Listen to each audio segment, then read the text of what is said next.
It was a peaceful morning, birds were singing, sunlight streamed through the window, and I woke up feeling like something was missing.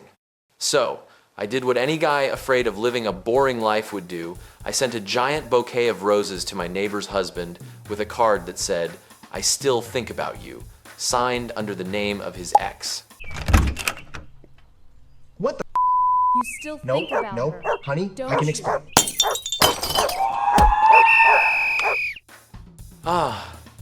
A perfect morning. I always need a little chaos just to feel alive. Apparently, my therapist disagrees with that lifestyle choice. He said it's time I stop chasing red flags, eat something healthy, and sleep before 3 a.m. That I should try stability, ordinary for once, see if it kills me.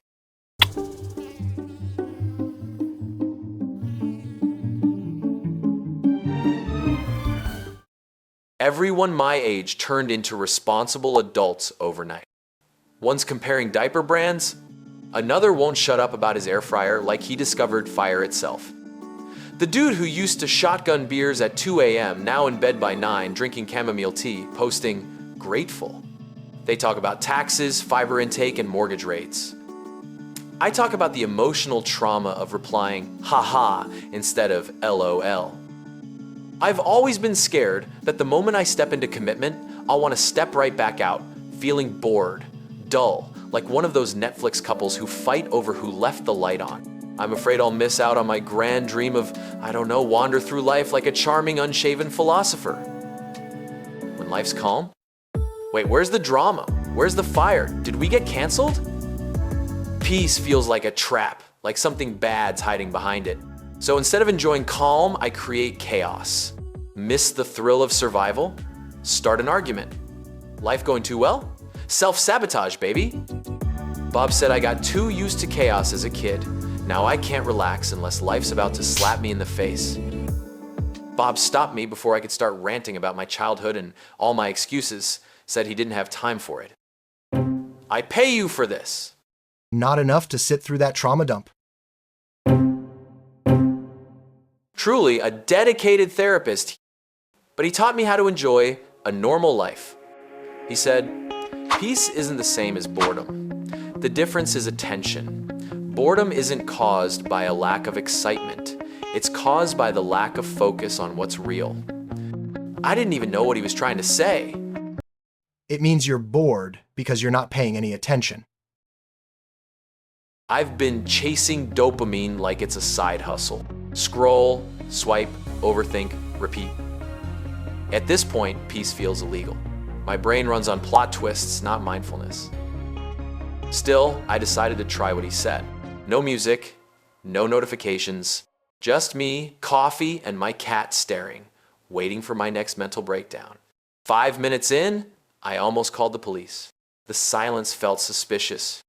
I tried to cook for myself. It didn't end well. I took walks. I watched the same couple I pranked weeks ago, now happy, cuddly, disgustingly in love, and somehow I was jealous of that.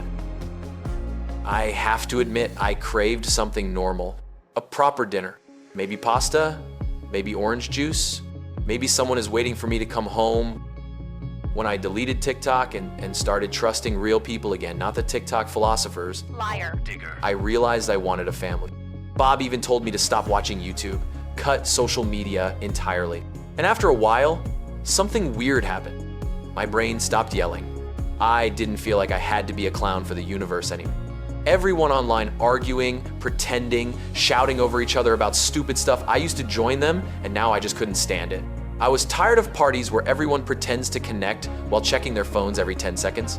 When I finally put mine down and talked to someone for real, I realized why I'd been glued to it in the first place.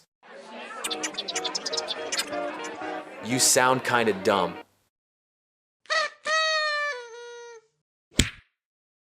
I wasn't addicted to the phone. I just deep down really hate this reality, and I wasn't listening to myself enough to walk away from the things that made it worse. This silence gives me the opportunity to do that.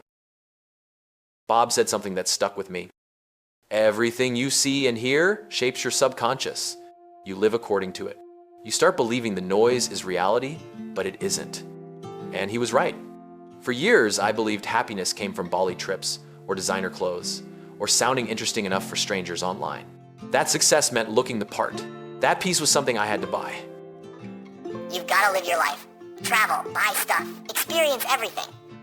Yeah, right. So basically, make the sponsors rich while you go broke trying to feel something. Stupid narcissist online, chaos reality, toxic standards. When those things are gone from my life, I crave something normal. I like to take ownership of my own life. I started learning about taxes, which should qualify as emotional maturity. I looked at how the so-called reptilian elites control society with dopamine. Disgusting. I'm not saying I've become a monk. I still mess up. I still think chaos is fun. But maybe being ordinary isn't that boring anymore. Taxes and laundry, not that sad. I lost some weight, felt lighter, learned to cook 3 dishes that didn't poison anyone, and finally stopped doing stupid things just to get attention, mostly. I no longer need to watch my neighbors fight to feel happy.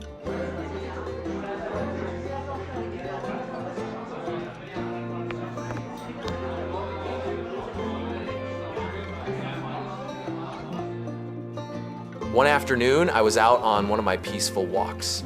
The sun's warm, birds are singing, my brain's quieter than it's been in years. Damn, maybe Bob's therapy worked.